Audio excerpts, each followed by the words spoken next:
امام الانبیاء صلی اللہ علیہ وآلہ وسلم کے غلاموں، ہمارا مقصد ہے تقلید کو بیان کرنا۔ ہم جو کہتے ہیں جی تقلید بیان کی جا رہی، تقلید کا مقصد کیا ہوتا ہے؟ آئیں آج میں آپ کو تقلید کا لغوی اور اصطلاحی معنی بھی بیان کرتا ہوں کہ تقلید کہتے کسے ہیں۔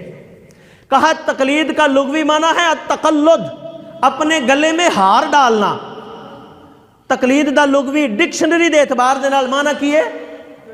اپنے گالے دے وچ ہار پا لینا۔ اور دستور العلماء دے اندر ایدی تعریف بیان کیتی ہے کہ قرآن پاک دوسرے دی تقلید کیا کنوں جاندہ ہے؟ اصلاح فقہاء دے اندر تقلید دا مقصد کی ہے۔ سب تو پہلے میں تینوں در مختار دے حوالے دے نال علامہ طحطاوی دا قول نقل کر کے دسیا کہ وہ دے حاشیے دوتے علامہ طحطاوی نے فرمایا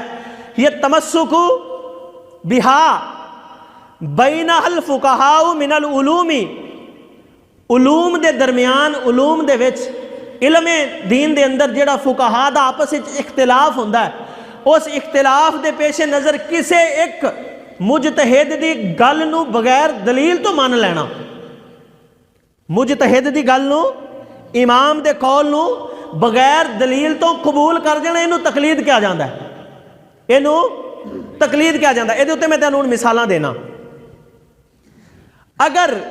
امام دی گل نو بغیر دلیل تو مننا جائز نہیں اور اینو شرک یا اینو حرام کیا جاندا ہے، پہلا میرا سوال ہے غیر مقلدین تے کہ حضرات علماء غیر مقلدین سانو اینا دسو کہ کیا قول رسول تو علاوہ کسے بندے دی گل مننا اگر شرک ہے تے قرآن دی آیت پیش کرو، اگر شرک ہے تے قرآن دی آیت پیش کرو، اگر حرام ہے تے حرام ہون واسطے قرآن دی آیت دینا پڑے گی یا مصطفیٰ دی حدیث اور حدیث متواترہ پیش کرنی پڑے گی۔ سمجھ آ رہی؟ حرام کنہ شاموں تو پہچانیا جاندہ ہے، حرام واسطے دو دلیلاں دا ہونا ضروری ہے، یا اللہ دا قرآن ہوئے، یا اللہ دا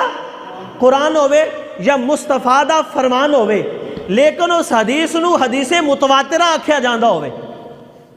حدیث صحیح نہیں، حدیث مشہور کلی نہیں، ٹھیک ہے،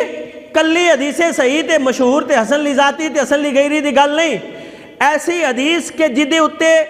علماء محدثین دا بالاتفاق اجماع ہوئے کہ اے جڑی حدیث حدیث متواترہ ہے۔ حدیث متواترہ دی میں ایک مثال بھی دے دینا، مصطفیٰ کریم علیہ السلام دا ایک فرمان ہے من کذب علی متعمدا فلیتبوأ مقعدہ من النار، جس بندے نے میرے اتے جھوٹ بنیا، میرے بارے وچ او گل کیتی جڑی میں کہی نہیں، جو کم میں کیتا نہیں، جو میرے سامنے کیتا نہیں گیا، اور او کیا کہ حضور دا فرمان ہے یا حضور دی حدیث ہے، فرمایا فَلْيَتَبَوَّأْ مَقْعَدَهُ مِنَ النَّارِ، اپنا ٹھکانہ دوزخ وچ سمجھے۔ تے اسیں ٹرے جانے کے نے جی بخاری میں لکھا ہے، بخاری میں لکھا ہے، میں نے کہا بخاری والوں نے لکھا ہے کہ مصطفیٰ کریم علیہ السلام کے صحابہ 149 صحابہ تو علاوہ دیگر صحابہ فتویٰ نہیں دین دے سن، بلکہ وڈے صحابہ دی بارگاہ وچ جا کے سوال کر دے سن، وہ جو مسئلہ بیان کر دین دے سن انہوں ایکسیپٹ کر کے قبول کر کے مان کے گھر چلے جان دے سن، دلیل بھی نہیں سن مانگ دے۔ کیوں؟ انہوں نے پتا سی انہوں دی تربیت رسول اللہ دی بارگاہ وچوں ہوئی ہے، یہ ساڈے نال غلط دین بیان نہیں کرن گے، انہوں نے قرآن بھی پڑھیا ہے، مصطفیٰ دا فرمان بھی پڑھیا ہے، اور کلہ مصطفیٰ دا فرمان پڑھیا نہیں، مصطفیٰ دا فرمان سمجھیا بھی ہے۔